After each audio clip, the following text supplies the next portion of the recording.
자, 한번 해볼게요, 여러분.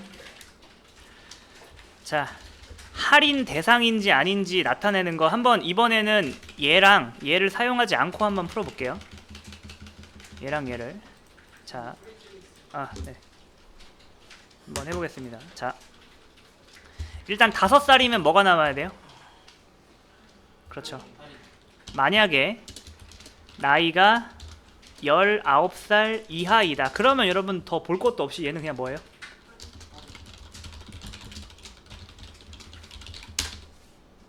그렇죠. 그래서 이거 보셨나요?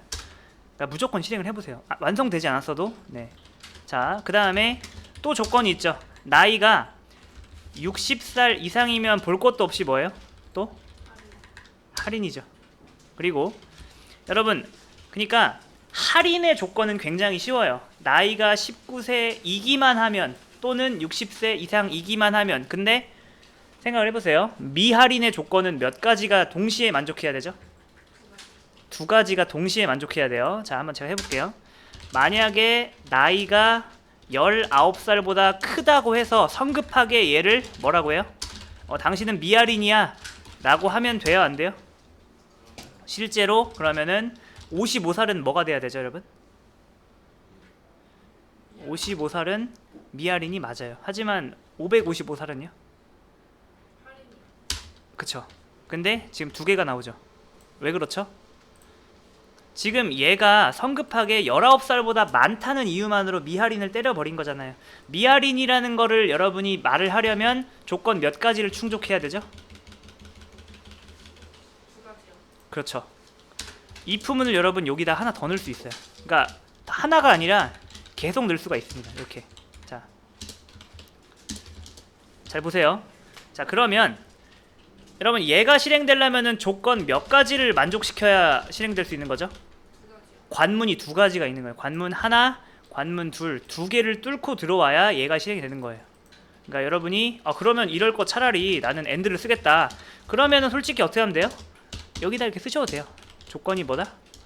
이거다 라고 하셔도 되는데, 문제 조건은 뭐였어요? 우리 이걸 쓸 수 없다는 거니까 이거죠. 자, 그리고 여러분 잘 보세요. 정답이 지금 요거 아니면 요거 아니면 요거잖아요. 그쵸? 그러면 얘네들은 서로 양립할 수 없죠. 양립할 수 없다는 게 되게 굉장히 중요한 겁니다.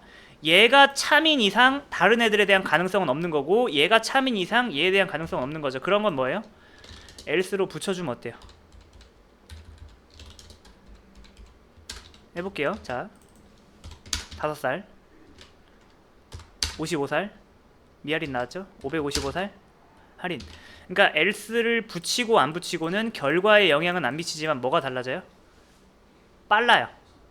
네, 그렇죠. 수능 풀 때 여러분 전략적으로 문제 풀잖아요. 그런 거랑 비슷한 거예요. 3번이 맞았다? 그러면 4, 5번은 안 보고 넘어간다던가 이런 거. 자, 그리고 보세요. 여러분이 수능을 푸는데 1번, 2번, 3번, 4번이 다 보니까 다 틀렸어요. 그러면 자동적으로 뭐가 정답이죠? 5번이 정답이죠. 그런 걸 이용해 볼게요. 자, 지금 얘가 아니에요. 얘가 아니라는 건 무슨 뜻이에요? 다음으로 넘어가야 된다는 거죠. 다시 한번 여러분, 19살보다 이하라는 건 무슨 뜻이에요? 할인인데 얘가 아니라는 건 일단 얘가 19살보다는 나이가 많다라는 거죠. 근데 동시에 여러분 그 다음에 얘를 체크해봤는데 얘도 또 아니래요. 그러면 자연스럽게 무슨 뜻이에요? 여기 탈락하고 여기 탈락했으면 자연스럽게 무슨 뜻이다? 얘 나이는 19살보다는 큰데 60살보다는 또 작다는 거잖아요. 그쵸? 그러면 여러분 여기를 조건을 쓸 필요가 없어요. 이렇게 끝나는 거예요. 이 else가 뭐예요? 요거 탈락하고 요거 탈락하면 자연스럽게 뭐예요? 요거가 들어오잖아요. 이해되시나요? 이렇게 else를 사용하면은 이 부분들을 묶을 수가 있고, 그러면은 양립할 수 없는 얘네들의 관계를 이용해서 이렇게 줄일 수가 있습니다. 해볼게요. 5살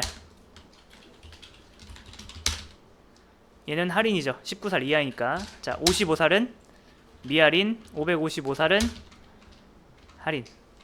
네, 됐습니다.